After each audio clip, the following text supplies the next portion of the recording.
Bonjour à tous, je crois qu'on va pouvoir démarrer. Eh bien, bienvenue. Moi, je suis Estelle Maillard, je suis responsable des actions collectives de prévention à l'assurance retraite Île-de-France. Et donc, nous sommes ravis de vous accueillir pour ce temps d'information sur notre appel à projet de soutien à l'innovation, mais également ce temps de présentation de la coopération que nous souhaitons avoir, donc les 3 caisses de retraite, que nous mettrons en œuvre pour renforcer l'accompagnement des futurs lauréats du coup de notre appel à projet, puisque donc du coup cette année, pour l'édition 2024, notre appel à projet sera donc coporté avec donc l'assurance retraite Île-de-France, mais également Malakoff Humanis et la G2R La Mondiale. Et donc du coup, avec moi en tribune, j'ai donc le plaisir donc de vous présenter Stéphanie Aubert, qui est responsable de territoire centre Île-de-France chez Malakoff Humanis. Sandrine Schwartz, chargée de développement des activités sociales à la G2R La Mondiale. Et et Sandra Cissé, qui est chargée d'appel à projet à l'assurance retraite Île-de-France. Voilà, évidemment, hop. Alors, donc du coup, avant de rentrer dans le vif du sujet, je voudrais rappeler que l'assurance retraite Île-de-France, nous avons déjà à plusieurs reprises, notre appel à projet, il a plus de 10 ans, et nous avons déjà à plusieurs reprises recherché des coportages avec d'autres partenaires. On l'a fait parfois avec l'ARS, et puis on l'a déjà fait plusieurs fois avec la G2R La Mondiale, et donc on est ravis de pouvoir reprendre ce coportage, à plusieurs cette fois-ci. Ce rapprochement opérationnel des caisses de retraite, vous verrez que nous sommes convaincus de sa pertinence, mais il n'est pas inutile de rappeler que c'est également un objectif stratégique qui nous est donné au sein de nos conventions d'objectifs et de gestion, qui est donc respectives aux différentes caisses de retraite, puisque il nous est demandé de porter de plus en plus d'actions communes répondant à des objectifs qui sont aussi des objectifs que nous avons en commun, à savoir d'œuvrer pour le développement d'une offre senior concourant à un vieillissement en bonne santé physique, psychique et relationnelle. Alors, pourquoi sommes-nous convaincus de la pertinence de ce coportage de l'appel à projet ? Eh bien, d'abord parce que c'est utile et plus simple pour les candidats, bien sûr. Le fait de coporter un appel à projet, évidemment, pour les candidats, vous n'avez qu'un seul dossier à remplir au lieu de 3. Vous pouvez être convoqué à une audition du coup qui est commune et vous bénéficiez d'une instruction du coup qui est collective. Et puis, un appel à projet coporté, on espère également qu'il puisse donner plus d'impact à l'aide que nous apportons. Donc ça peut être plus d'impact financier lorsqu'il y a des cofinancements, mais également sur le plan de l'accompagnement des lauréats au développement de leurs solutions. Et ça, nous en parlerons largement tout à l'heure. Voilà ce qui fonde notre conviction sur la pertinence de ce coportage.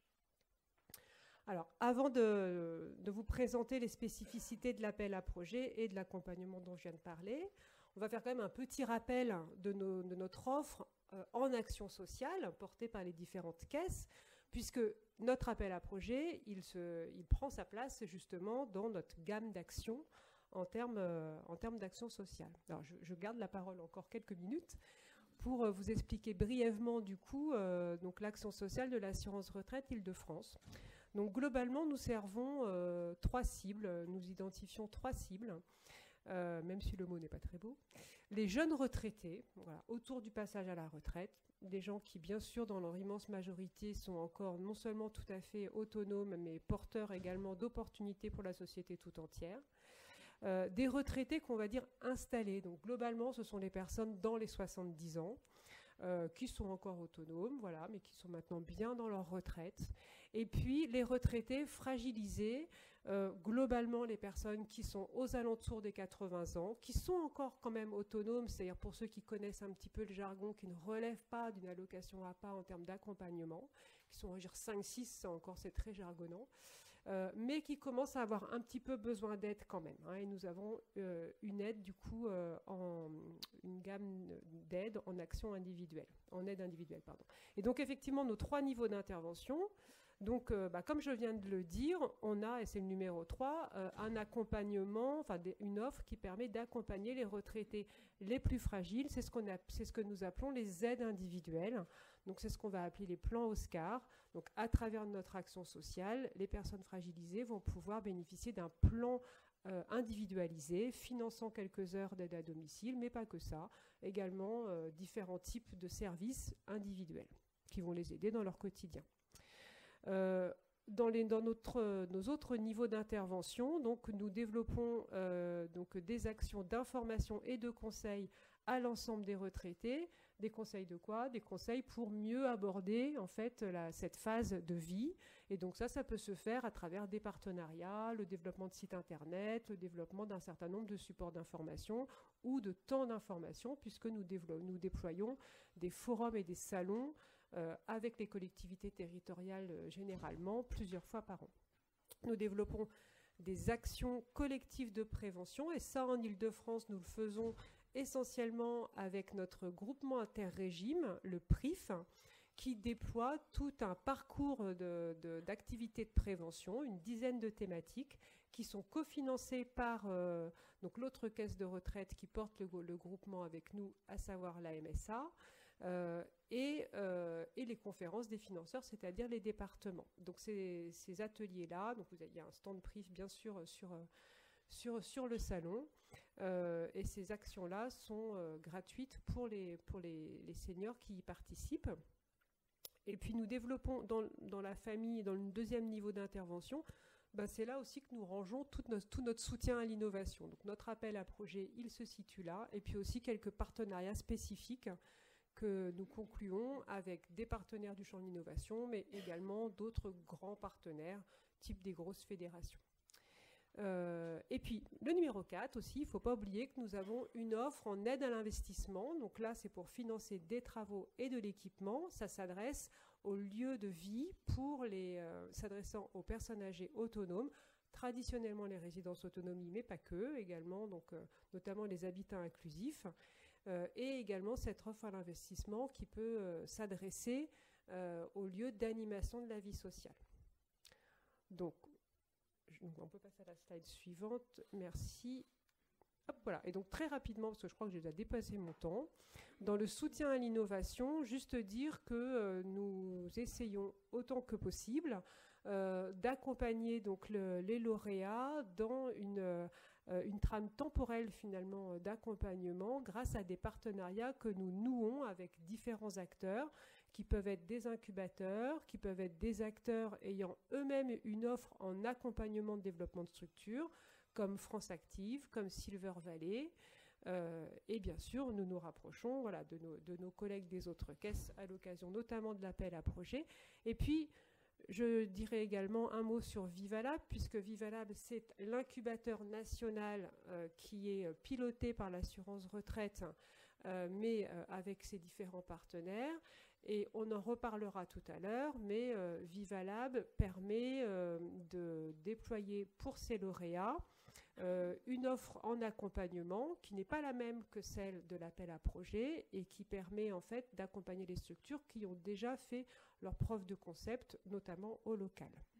Voilà, je m'arrête, j'ai dû dépasser, je m'en excuse.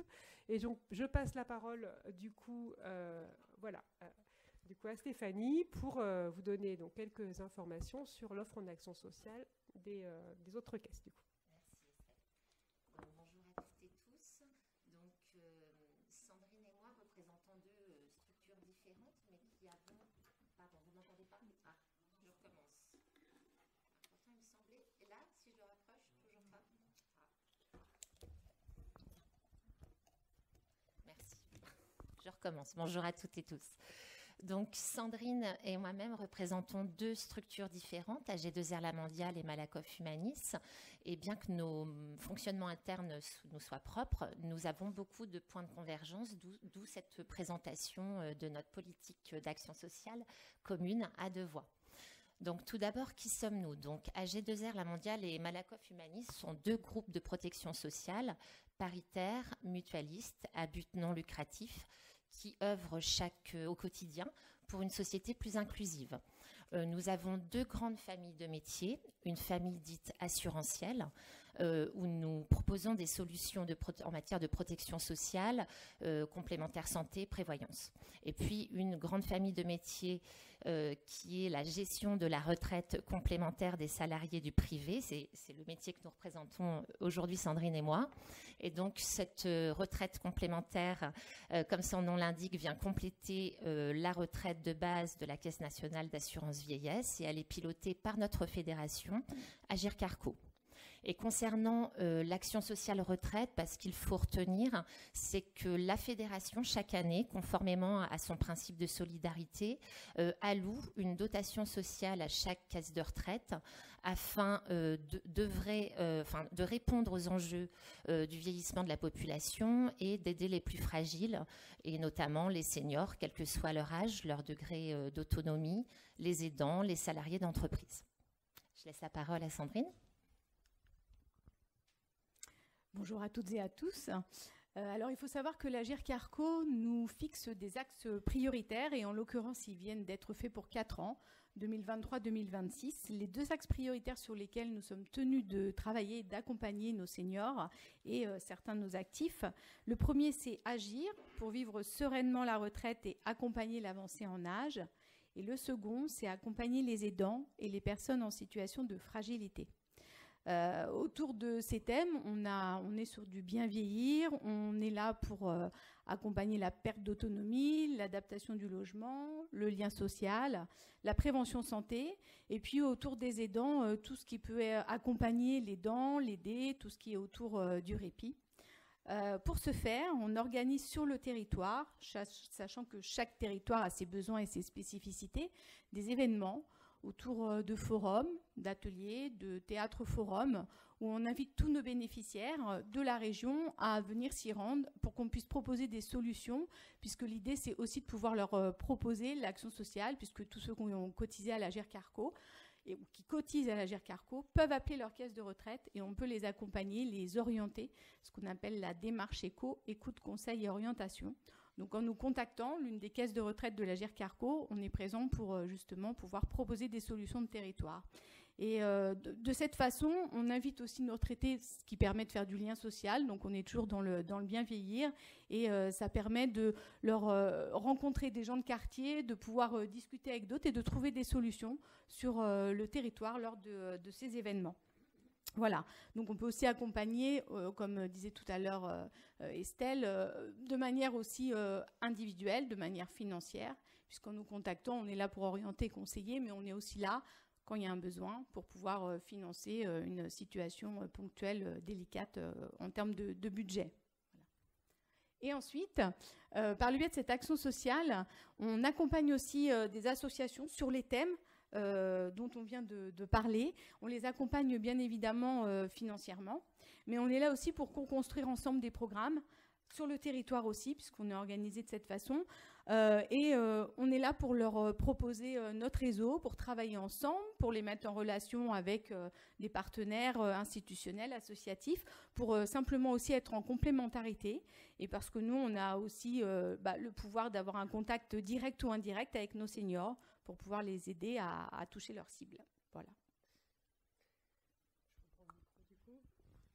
Eh bien, merci du coup pour ce rapide tour d'horizon de nos offres en action sociale. Et donc, je me tourne maintenant vers Sandra Cissé, qui va avoir la lourde tâche de vous présenter du coup les caractéristiques de notre appel à projet pour son édition du coup 2024.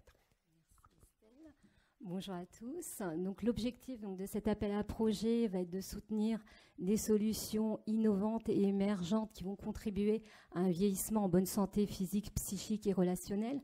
Je reviendrai tout à l'heure sur l'innovation et l'émergence plus en détail. Donc, comme vous l'a dit Estelle, notre public cible concerne les retraités autonomes. Mais pour cet appel à projet, il faut savoir qu'on aura une attention particulière pour les retraités en situation de fragilité, donc des retraités qui vivent toujours à domicile, mais qui vont avoir des besoins au niveau de leur quotidien. Il y aura également les jeunes retraités, donc au moment du passage à la retraite, qui constituent une étape importante dans leur vie, et les retraités en situation de précarité, donc qui est l'un de nos objectifs phares de notre convention d'objectifs de gestion. Donc, au vu de ces besoins, les thématiques que l'on va soutenir vont être très larges et variées, comme vous pouvez le voir sur cette slide. Donc, on va pouvoir soutenir le lien social, la prévention de la perte d'autonomie, l'aide à la mobilité, donc voilà, toutes les thématiques que vous pouvez voir sur cette slide. Alors, au niveau des critères d'éligibilité, il faut savoir que tous les types de structures sont éligibles, que vous soyez une structure publique ou privée, à but lucratif ou non. Donc, les solutions devront être émergentes, donc avoir moins de 2 ans. Donc là, il faut faire attention, on fait bien référence à la solution qui doit être émergente et non à la date de création de la structure. Il est possible que votre structure soit créée depuis 2 ans, donc 3 ans, 5 ans. À partir du moment où votre solution va avoir moins de 2 ans et être récente, votre demande va être recevable. De même, un siège social qui se situe hors Île-de-France, à partir du moment où le porteur va présenter un projet et avoir une solution qui va se déployer en Île-de-France et toucher des retraités autonomes, votre demande va être recevable. Donc, ne seront pas pris en compte dans cet appel à projet toutes les demandes qui ont trait à des actions de formation ou liées à des événements ponctuels et tous les dossiers également qui seront incomplets et déposés hors délai. Alors, au niveau des critères d'appréciation, nous allons être attentifs à la dynamique partenariale. Comme vous le savez, l'accompagnement des retraités est un domaine très vaste avec de nombreux acteurs et partenaires du bien vieillir. Donc là, nous aurons une attention particulière à la manière dont le porteur va identifier les différents partenaires et acteurs de l'écosystème du bien vieillir afin de se constituer un réseau, développer sa solution et la faire connaître. Alors, la notion de complémentarité, ça va être la plus-value du projet. Donc, c'est identifier ce qui existe sur le marché comme solution similaire, voir ce qui a marché, ce qui n'a pas marché, et indiquer en quoi la solution proposée va être différente de celle qui existe sur le marché. Le caractère innovant, alors là, l'innovation, il faut vraiment l'entendre au sens large du terme. Ça peut être une innovation donc, sur le produit, sur le service, sur l'élargissement de la solution auprès d'un nouveau public ou encore par rapport au contexte géographique, c'est-à-dire un territoire sur lequel on aurait identifié un besoin, mais pour lequel aucune solution n'a été développée. Nous serons également sensibles à l'accessibilité financière de la solution, donc en lien avec l'objectif de notre public, qui est de toucher un public qui est en situation de précarité. Ensuite, donc, nous serons également attentifs à la manière dont le porteur va évoluer son projet, va le suivre afin d'améliorer tout ça dans un souci d'améliorer son efficacité. Nous serons également sensibles à la solidité économique du projet parce que notre soutien, donc le soutien des 3 caisses, va être sur une durée d'1 an. Donc pour nous, il va être important de voir comment le porteur va envisager donc, la viabilité du projet après cette période de soutien.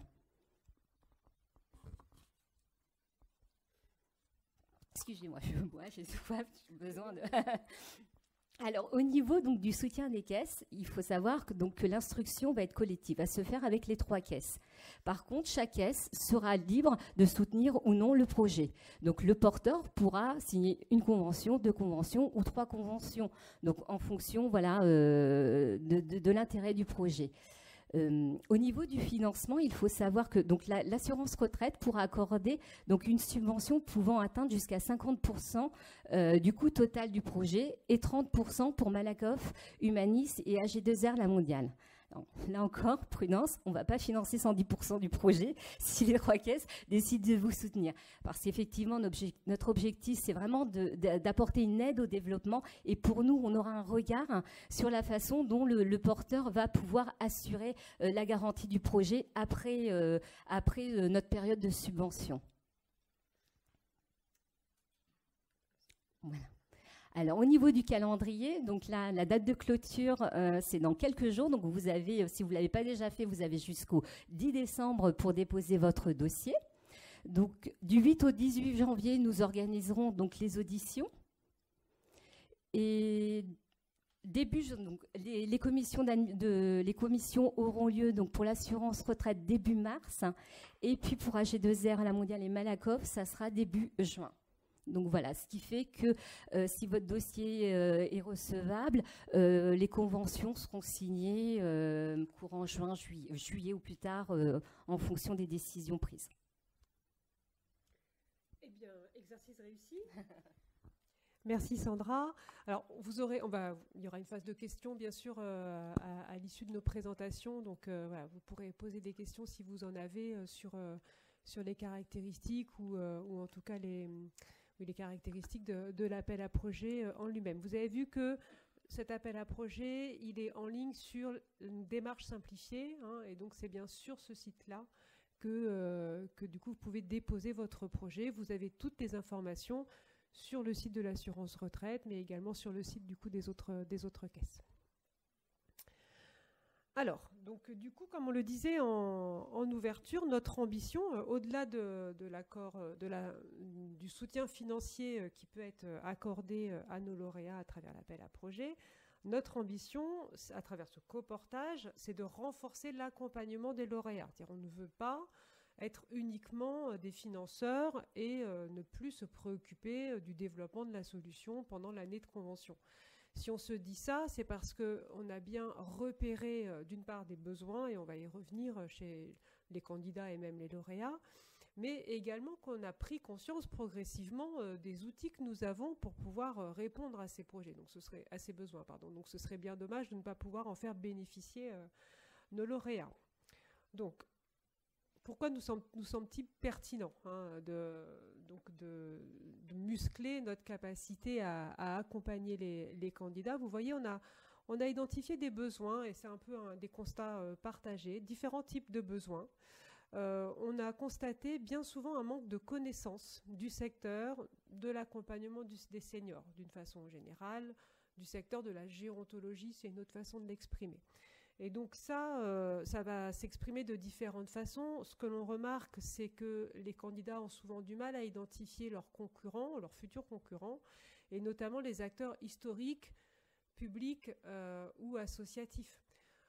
Ici, voilà, nous sommes à la Silver Expo, pas mal, et ce sont souvent des acteurs issus du monde des startups qui candidatent à notre appel à projet. C'est très bien, ils sont pourvoyeurs de nouvelles approches et de nouvelles offres.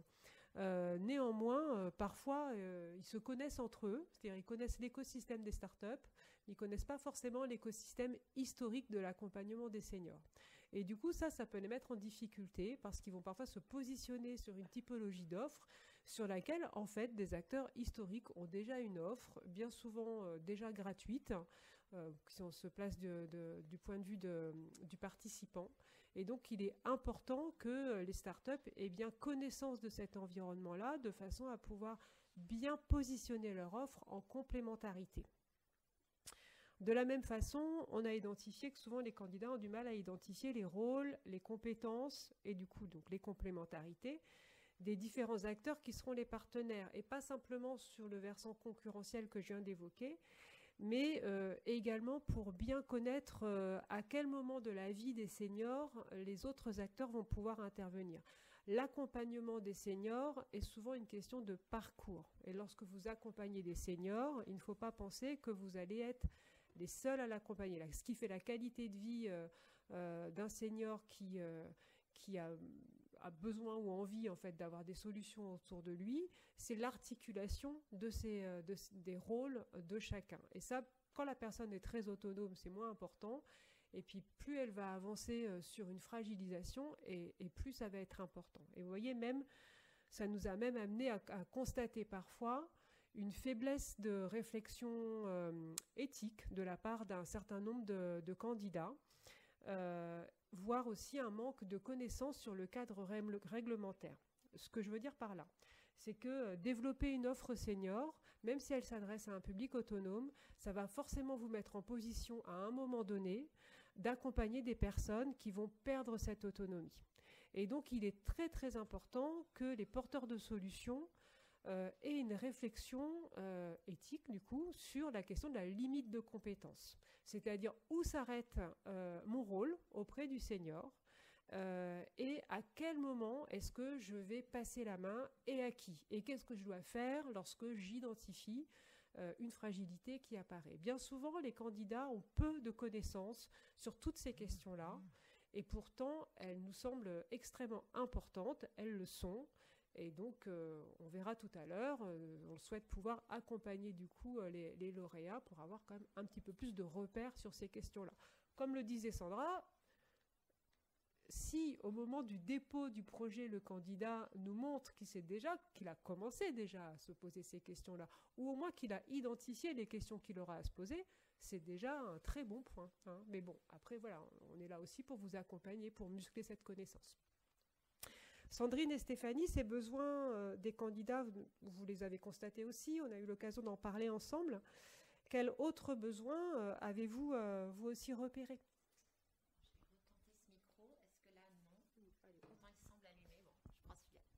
Donc, ça vient compléter, hein, c'est même presque redondant.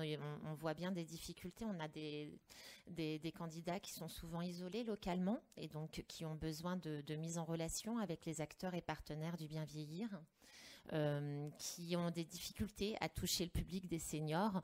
Et là, notre rôle d'assemblier va être essentiel pour accompagner les lauréats par rapport à ces besoins, à ces constats.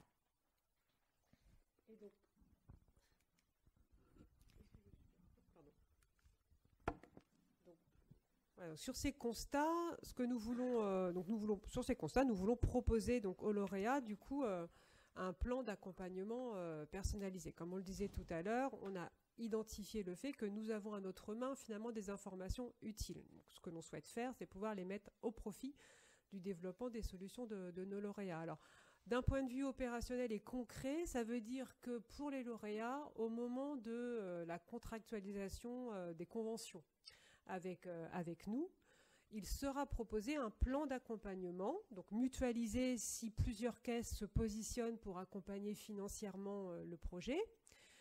Donc un plan d'accompagnement mutualisé qui ne va pas être le même pour chaque lauréat parce que ça va être en fonction de ses besoins aussi. Hein, et ses besoins dépendent de l'originalité de sa solution, mais dépendent aussi du niveau de connaissance qu'il a déjà. Hein, voilà, donc vraiment de ses besoins. Donc ça va faire l'objet de discussions entre nous et puis de toute façon avec le lauréat aussi pour établir un plan d'accompagnement.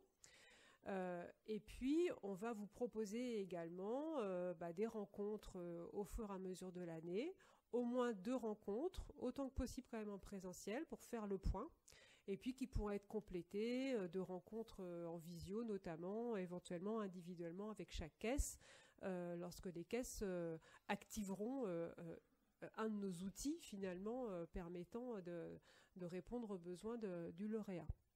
Donc comme on l'a dit, on a identifié plusieurs types de besoins et donc heureusement on a aussi identifié plusieurs types de solutions. Donc sur le besoin de mise en réseau, alors on veut le faire puisqu'on veut favoriser le partage d'expériences, notamment entre les anciens lauréats et les nouveaux lauréats. Donc ça nous semble déjà une chose intéressante à faire, c'est de créer des moments de rencontre des différentes promos, on va dire, de lauréats, puisque de façon à ce qu'il y ait que les erreurs des premiers puissent bénéficier du coup aux nouveaux lauréats.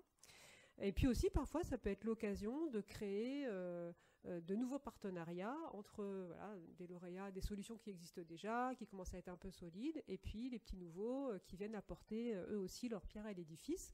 Donc ça peut être intéressant de favoriser ces partenariats-là.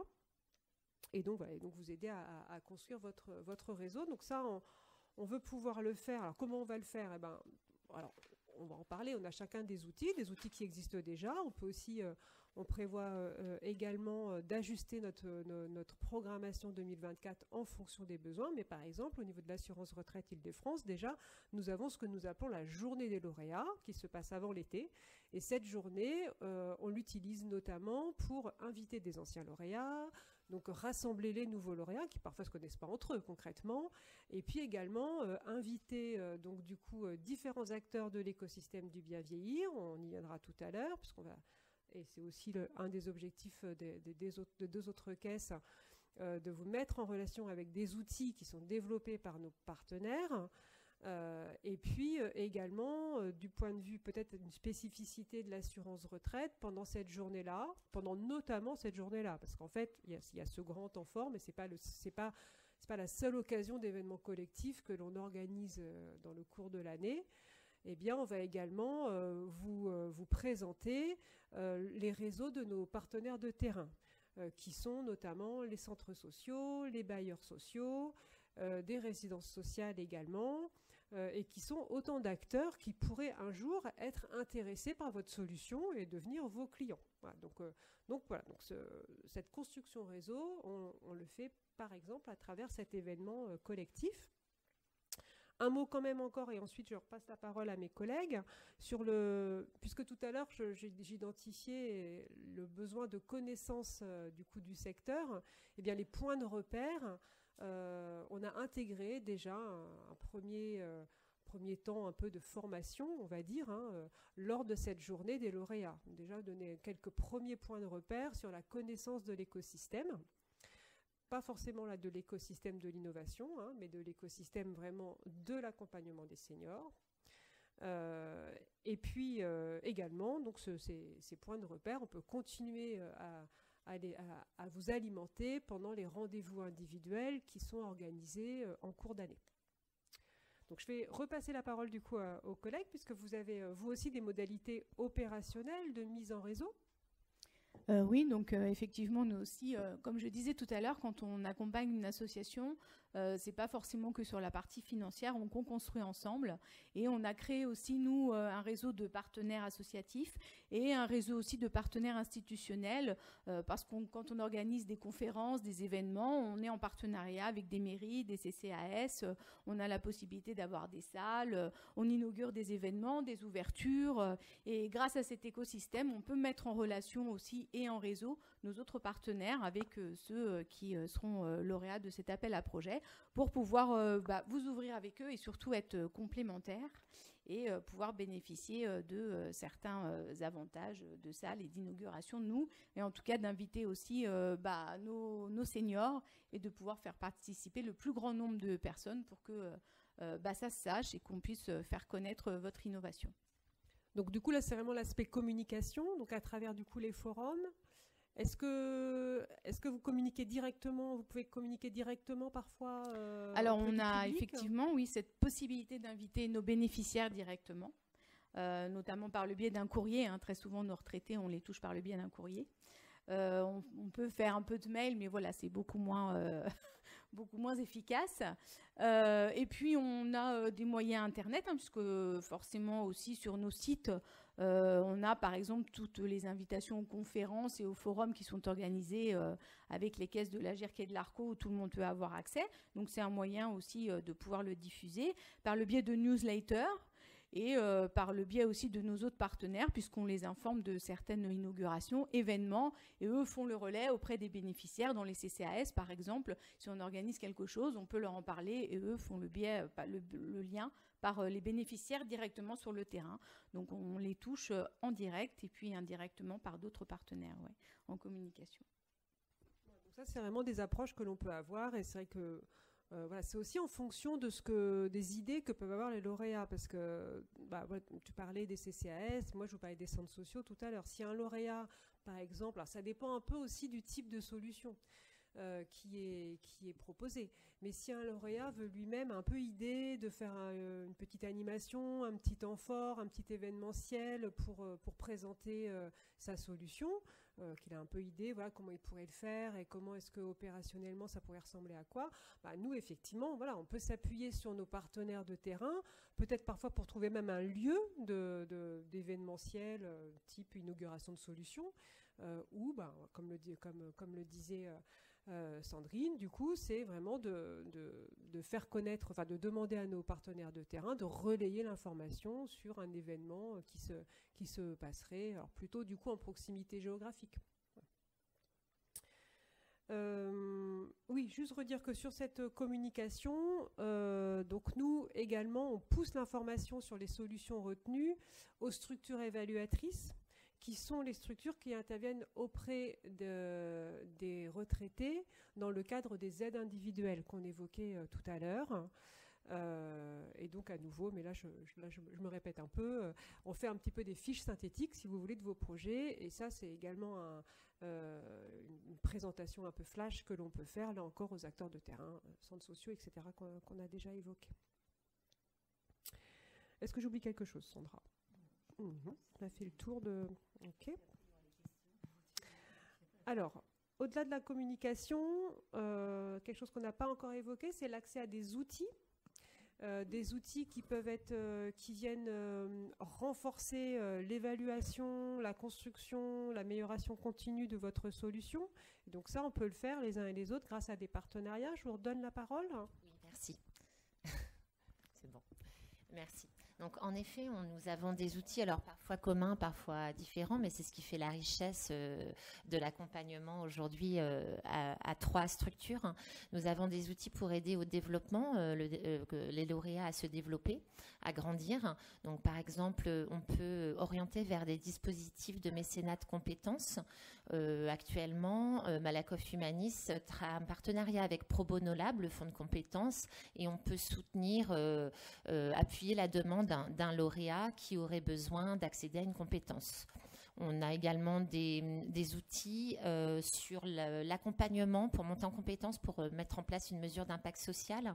Donc ça peut être proposé sous différentes formes. Par exemple, à G2R La Mondiale, ils ont un service interne qui est dédié à ça et qui a mis en place des outils et qui va pouvoir aider les lauréats à évaluer leur impact social. Pour Malakoff Humanis, ça a été un autre choix, mais ça a le même objectif. On travaille avec Size Up et Impact Track. Ce sont des programmes d'accompagnement, de montée en compétences assez longs, sur plusieurs mois, et pour lesquels on peut demander à ce que les lauréats en bénéficient. Voilà, pour illustrer.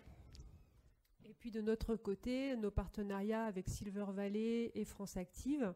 Alors pour Silver Valley, on peut vous faire accéder du coup à des outils des outils de calibrage finalement et de scoring de vos solutions. Donc ça, parfois on le fait même, on donne même la possibilité parfois de le faire pour des candidats. Vous voyez, on demande en fait finalement à l'équipe de Silver Valley s'ils vous connaissent déjà et s'ils vous ont fait bénéficier des outils comme les crash tests si vous connaissez, hein, et puis également sur les outils. Ensuite, on peut, grâce aux outils de Silver Valley, vous faire rencontrer du public pour améliorer encore la définition de votre solution. Donc ça peut être les Open Labs et encore une fois les crash tests. Et puis voilà, puis donc d'autres outils et également toute l'accompagnement de projets. Hein. Donc à travers l'appel à projet, en fait, on peut orienter un certain nombre de solutions vers un accompagnement spécifique par Silver Valley. Donc on ne le propose pas à tous les lauréats parce que de la même façon que l'orientation vers les solutions de mesure d'impact, ce n'est pas pour tous les lauréats. Ça va être en fonction vraiment donc des besoins des lauréats et puis aussi en fonction quand même de nos moyens aussi, des moyens qui sont les nôtres dans le cadre de ces conventions avec ces grands partenaires. Hein. Mais voilà, on a cette réflexion. Et le souhait que nous avons, c'est de pouvoir justement à travers la construction d'un plan d'accompagnement personnalisé, faire le point, et ce sera aussi en fonction du nombre de lauréats qu'on aura, par exemple, à l'issue de l'instruction et des auditions, que l'on pourra du coup affiner ces possibilités-là. Je crois... Ah aussi, juste un mot sur Vivalab. Bon, je l'ai dit tout à l'heure. Hein, Vivalab, c'est cet incubateur donc national, piloté par l'assurance retraite, mais avec d'autres acteurs, et qui va ouvrir là aussi sur d'autres prestations en accompagnement. Donc il peut avoir des prestations pour construire, muscler en fait son site internet, une réflexion sur la structuration économique, une réflexion sur également la mesure d'impact. Donc voilà, il y a différents volets spécifiques d'accompagnement. Et lorsque nous voyons qu'une solution que nous avons soutenue en émergence à travers l'appel à projet s'est bien développée lors de la première année, peut-être même d'un renouvellement, on ne l'a pas dit, mais on peut, et d'ailleurs c'est le cas aussi des caisses de retraite complémentaires, on va pouvoir proposer un renouvellement à certaines solutions qui ont déjà été accompagnées une année. Voilà, donc ce n'est pas pour tout le monde, ça va dépendre de comment la solution évolue. Mais dans ce cadre-là, lorsque la solution s'est bien développée et lorsque le lauréat se sent maintenant arrivé vers la phase d'un développement possible sur l'échelle nationale, alors en fait nous, avec Sandra, nous présentons en fait ce lauréat-là dans la commission locale qui est la voie d'accès vers le concours Vivalab national et la sélection nationale. Voilà. Je crois que là on a fait un petit peu le tour. Si, quand même, une dernière chose. On n'a pas parlé de l'intégration dans notre offre des services. Vous l'avez évoqué un petit peu, il me semble. Mais en tout cas, dire également que dans le cadre des accompagnements individuels de l'assurance retraite Île-de-France, les plans Oscar, nous allons progressivement sélectionner un certain nombre de solutions qui auront été accompagnées en émergence pour les intégrer dans les plans d'accompagnement individuel. Donc, bien sûr, il s'agit de solutions qui, par définition, sont des solutions individuelles, des services. Et donc ça, par contre, c'est vraiment une sélection qui est, d'abord, qui n'est pas à notre main, que l'on fait avec nos collègues des aides individuelles. Et l'idée, c'est pas d'en avoir 50, mais de sélectionner les solutions qui seront les plus impactantes. Donc ça, c'est un travail que nous commençons à faire avec nos collègues du département des aides individuelles. Et ça peut donc être une poursuite pour nos lauréats. Alors, on va pouvoir passer à la phase de questions-réponses. Si vous avez donc du coup des questions, nous sommes là pour vous écouter, pour y répondre. Bon.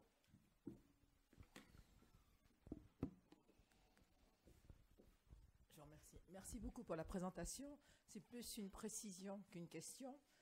En ce qui concerne la cible des appels à projets, vous avez parlé des retraités en état de précarité. Est-ce que ça s'adresse à tous les retraités ou aux retraités que je viens de mentionner? Première question. Seconde question, combien de projets choisissez-vous en moyenne? Et est-ce que ces projets touchent tous les domaines et pas uniquement la tech? Merci. Alors, merci de votre question. Donc, du coup, comme Sandra l'a évoqué, notre appel à projet, il s'adresse aux personnes âgées autonomes. Et nous serons particulièrement sensibles aux projets ciblant le public précaire. Ça veut dire quoi? Ça veut dire que les projets ne ciblant pas les publics précaires sont éligibles, bien sûr, à déposer leurs propositions. Mais nous aimerions avoir davantage de projets ciblant les publics précaires. Ils sont difficiles à monter, évidemment. On a bien conscience de la difficulté. Donc, ils ont peut-être déjà quelques points en plus dans l'examen de leurs propositions. Et sur les thématiques, non, pas que la tech du tout. Hein. Vous voyez, les thématiques, elles sont très larges, en fait. Voilà, elles sont très larges. Non, au contraire, les thématiques sont très, très larges. Vous complétez si vous le souhaitez, bien sûr. Hein. Il n'y a pas... Ah oui, pardon. Combien de projets? Il n'y a pas une liste définie, il n'y a pas un nombre défini. Hein. Donc ça dépend vraiment du nombre de propositions que l'on va avoir, du nombre de propositions qui correspondent à nos attentes, et puis des enveloppes quand même aussi disponibles. Voilà.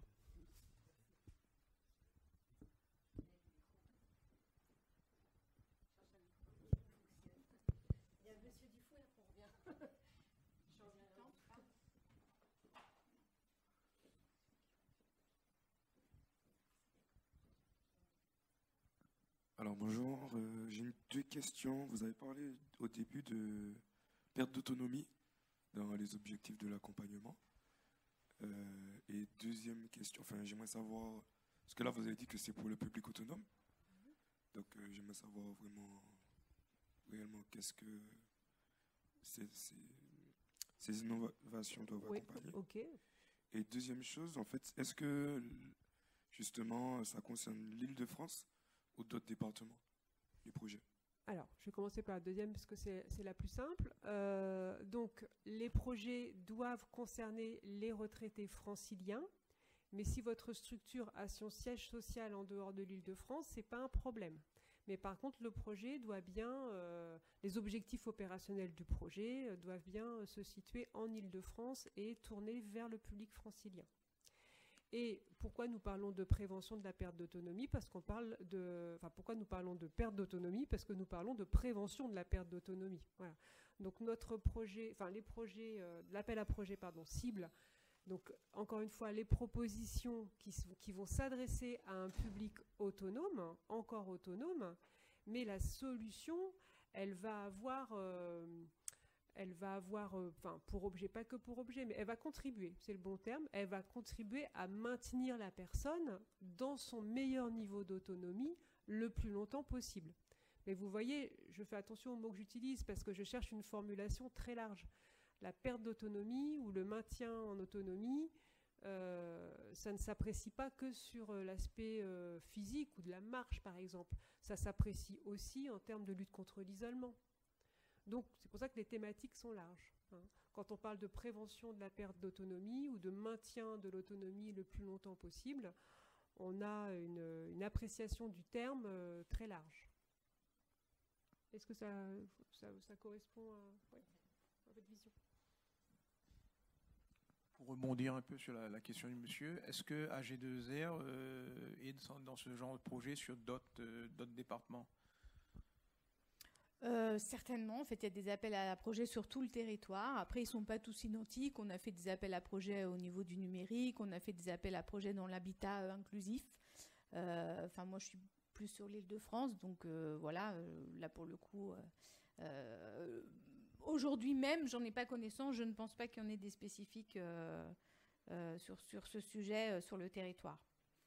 Et pour les caisses de retraite aussi, ça n'a pas été vulgarisé, ce genre d'appel à projet?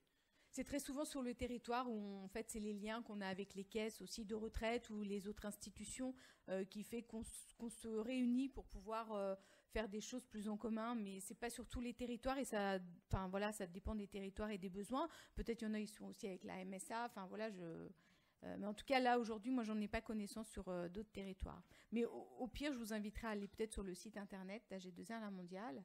Sur les réseaux sociaux, c'est sûr, on en parle aussi pas mal. Enfin, nous, on relaie beaucoup sur les réseaux sociaux.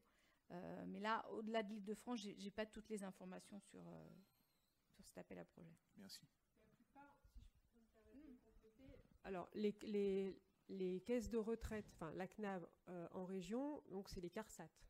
Et donc, c'est organisé, il y en a une par grande région, et chaque CARSAT a une aide à l'émergence aussi en innovation, mais effectivement, qui ne prend pas la même forme d'une région à une autre. Souvent des appels à projets, de plus en plus souvent coportés aussi, parce que nos collègues en région ont les mêmes objectifs de rapprochement entre caisses de retraite que nous, voilà. Mais c'est vrai que ça se présente pas exactement de la même façon en fonction des régions. Il faut aller un petit peu, faire ses recherches un petit peu.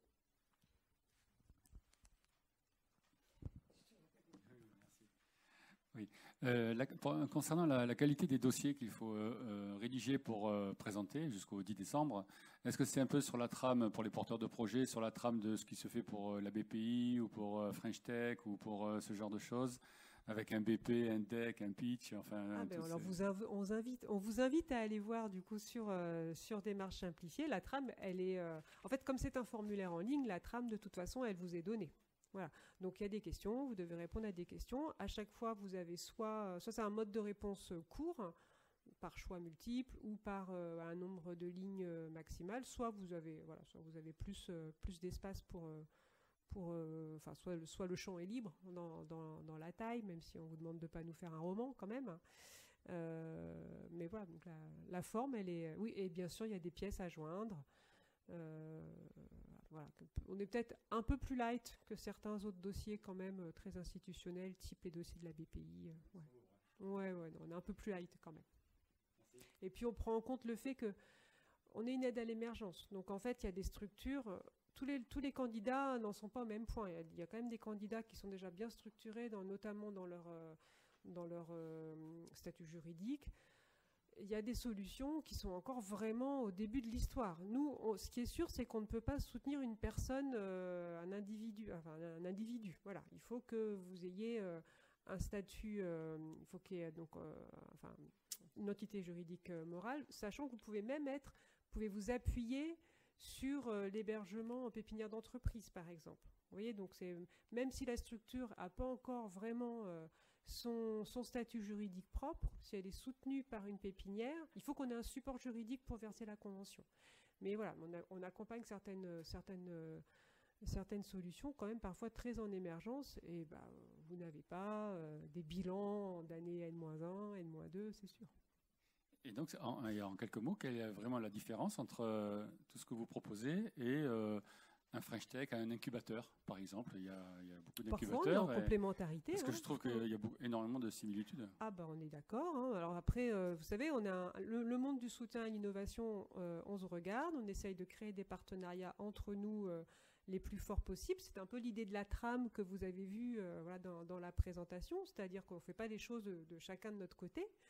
En même temps, l'Île-de-France, c'est évidemment un territoire qui est très très dense, donc il y a encore des acteurs qu'on ne connaît pas encore. Voilà, on se donne l'objectif de mieux les connaître. Mais enfin, voilà, quand même, il y a une volonté commune. Et puis, le fait de coporter entre nous, vous voyez, même si on est des caisses de retraite, déjà on se rapproche, c'est déjà pas mal. Et puis, vous voyez, avec d'autres incubateurs, on était l'autre jour chez Francinov, par exemple. Voilà, donc quand même... on essaye d'ailleurs de plus en plus d'avoir des rencontres en cours d'année, également pour dire, tiens, et ça fait partie d'ailleurs du plan d'accompagnement qu'on évoquait, c'est-à-dire on va avoir connaissance que tel incubateur a une offre, on se dit, tiens, cette offre-là, elle serait intéressante, ça pourrait constituer une bonne suite d'accompagnement à notre lauréat. Vous voyez, donc évidemment, on ne va pas garder l'information pour nous. Ça fait partie justement des informations non seulement qu'on va donner au lauréat, mais qu'on va surtout donner aussi à l'incubateur qu'on va rencontrer, que l'on connaît. C'est-à-dire, en fait, on se fait des préconisations mutuelles entre nous. Voilà. Bon, je vais aller voir le site. Oui, on vous y arrive. J'ai vu qu'il y a une semaine à peu près, il y a eu... jusqu'au 10, il y avait une séance de pitch de Vivalab, je crois qu'il y a eu une douzaine de pitchs qui avaient été... Alors oui, il y a une semaine ou deux, ça c'était la semaine, il y a 2 semaines, oui. C'est ça. Voilà. Bon, je vais la voir. Je crois qu'il va falloir qu'on libère la salle, il me semble, on arrive vers... Alors peut-être une dernière question, quand même. Madame.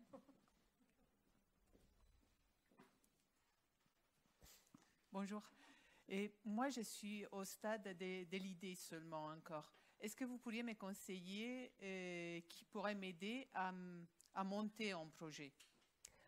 Alors, vous pouvez prendre contact, avec nous. Alors, au niveau de l'assurance retraite, ce sera avec Sandra pour avoir un premier échange. On peut vous orienter notamment vers effectivement les incubateurs ou les structures d'accompagnement que nous connaissons. Par exemple, nous travaillons de façon très proche avec Make Sense, et vous aussi, dont une des missions est justement d'accueillir toutes les bonnes volontés, finalement, et puis de vous aider à maturer votre projet. Donc, ça se fait, il y a déjà une première prise de contact qui peut se faire à leur niveau. Après, vous pouvez intégrer chez eux des promos. Ça ne se fait pas non plus comme ça du jour au lendemain en poussant la porte. Il y a souvent un appel à projet. Mais voilà, ça peut être effectivement une démarche en amont de notre appel à projet, éventuellement si vous en avez besoin. D'accord, merci. Il faut rajouter la French Tech tremplin. Oui, voilà. Vous voyez, les réunions, ça sert aussi. Regardez, monsieur va vous donner des informations.